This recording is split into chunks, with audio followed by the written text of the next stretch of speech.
ಕನ್ನಡಪರ ಸಂಘಟನೆಗಳು ಮತ್ತು ಬೆಳಗಾವಿ ಜನತೆ ಪರವಾಗಿ ಖಂಡಿಸ್ತೀವಿ.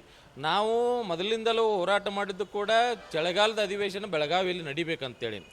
ಅದು ತಾತ್ಪರ್ಯವಾಗಿ ಆವಾಗಿನ ತಾತ್ಕಾಲಿಕವಾಗಿ ಕೇಲಿ ಒಂದು ಕಾಲೇಜಿನಲ್ಲಿ ನಡೆಸಿದ್ರು. ನಂತರ ಸುವರ್ಣಸೌಧ ನಿರ್ಮಾಣ ಆಯಿತು. ಆವಾಗಲಿಂದ ಕೂಡ ಚಳಿಗಾಲದ ಅಧಿವೇಶನ ನಡೀತಾ ಇದೆಯಿಲ್ಲ.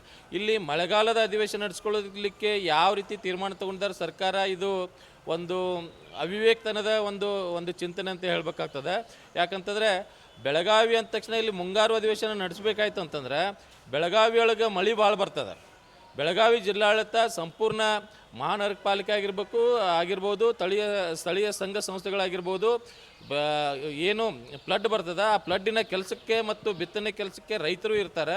ಅದಕ್ಕಾಗಿ ಸರ್ಕಾರಕ್ಕೆ ಬಿಸಿ ಮುಟ್ಟಿಸಬಾರ್ದು ಅನ್ನೋ ನಿಟ್ಟಿನಲ್ಲಿ ಮಳೆಗಾಲದಲ್ಲಿ ಇಲ್ಲಿ ನಾವು ಅಧಿವೇಶನ ಮಾಡಿದರೆ ನಮಗೆ ಪ್ರತಿಭಟನೆ ಬಿಸಿ ಮುಟ್ಟಬಾರ್ದು ಅನ್ನೋ ನಿಟ್ಟಿನಲ್ಲಿ ಕೈಗೊಂಡಂಥ ನಿರ್ಧಾರವನ್ನು ಖಂಡಿಸ್ತೀವಿ.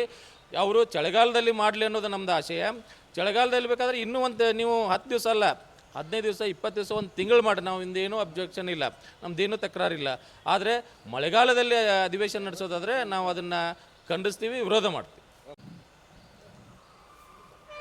ಇದೇ ಜುಲೈ ತಿಂಗಳಲ್ಲಿ ಬೆಳಗಾವಿಯಲ್ಲಿ ವಿಧಾನಮಂಡಲದ ಅಧಿವೇಶನ ನಡೆಸುವಂಥ ಸೂಚನೆಯನ್ನು ಈಗಾಗಲೇ ಸರ್ಕಾರ ಕೊಟ್ಟಿದೆ.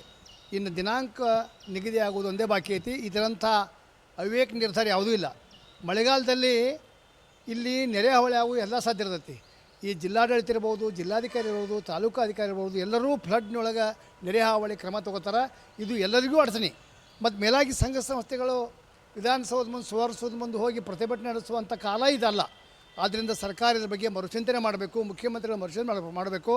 ರಾಜ್ಯ ವಿಧಾನಸಭೆಯ ಸಭಾಧ್ಯಕ್ಷರಾಗಲಿ, ವಿಧಾನ ಪರಿಷತ್ತಿನ ಸಭಾಪತಿಗಳಾಗಲಿ ಈ ನಿರ್ಧಾರದಿಂದ ಹಿಂದೆ ಸರಿಬೇಕಂತೇಳಿ ನಮ್ಮ ಕನ್ನಡ ಸಂಘಟನೆಗಳು ಒತ್ತಾಯಿತಿ.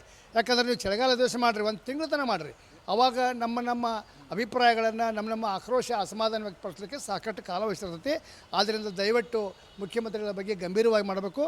ಜಿಲ್ಲಾಡಳಿತ ಮತ್ತು ಜಿಲ್ಲಾಧಿಕಾರಿ, ತಾಲೂಕು ಅಧಿಕಾರಿಗಳ ಗಮನದ ಇಟ್ಕೊಂಡು ಮಾಡಬೇಕು.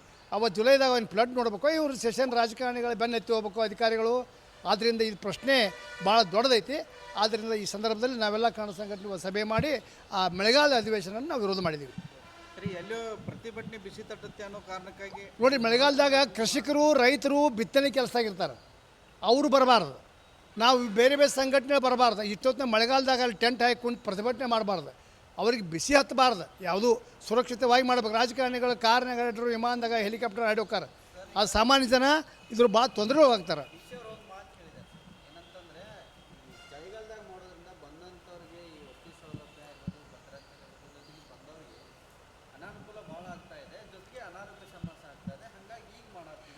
ಈಗ ಅವ್ರ ದೃಷ್ಟಿಯಿಂದ ಜಿಲ್ಲಾಧಿಕಾರಿ ಹೇಳಿರ್ಬೋದು, ಆದರೆ ನಾವು ಜನಪರವಾಗಿ ಜನರ ದೃಷ್ಟಿಯಿಂದ ನಾವು ಹೇಳ್ತಾ ಇದ್ದೇವೆ.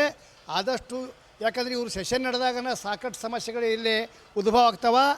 ಆ ಸಮಸ್ಯೆಗಳ ಪರಿಹಾರಕ್ಕಾಗಿ ಜನರು ಸಹಜವಾಗಿ ಸರ್ಕಾರ ಕಡೆ ನೋಡ್ತಾರೆ. ಆದರೆ ಅವ್ರು ಸರ್ಕಾರ ಆಗಲಿ, ಜಿಲ್ಲಾಡಳಿತ ಆಗಲಿ, ಬರೀ ಅಧಿಕಾರಿಗಳು ರಾಜಕಾರಣ ದೃಷ್ಟಿಯಿಂದನೇ ನೋಡಬಾರ್ದು. ಅವರಿಗೆ ಅದು ವಾಸ್ತವ ಗೊತ್ತೈತಿ, ಜಿಲ್ಲಾಧಿಕಾರಿಗಳಿಗೆ ವಾಸ್ತವ ಗೊತ್ತೈತಿ ಏನಾಗ್ತೈತೆ ಅನ್ನೋದು. ಮಳೆಗಾಲದಾಗ ನೀವು ಕಾಟಾಚಾರಕ್ಕೆ ಬಂದಾಕತಿ. ದಕ್ಷಿಣ ಕರ್ನಾಟಕದವ್ರು ಹೆಚ್ಚು ಸಂಖ್ಯೆಯಲ್ಲಿ ಬರೋದೇ ಇಲ್ಲ ಇಲ್ಲಿ. ಆಮೇಲೆ ರೈತರು ಮೇಲಾಗಿ ಕೃಷಿಯಲ್ಲಿ ತೊಡಗಿರ್ತಾರೆ, ಬಿತ್ತನೆಯಲ್ಲಿ ತೊಡಗಿರ್ತಾರೆ. ಇಂಥ ಸಂದರ್ಭದಲ್ಲಿ ಅದು ನಡೆಸುವ ಸೂಕ್ತ ಅಲ್ಲ ಅಂತ ನಮ್ಮ ಅಭಿಪ್ರಾಯ.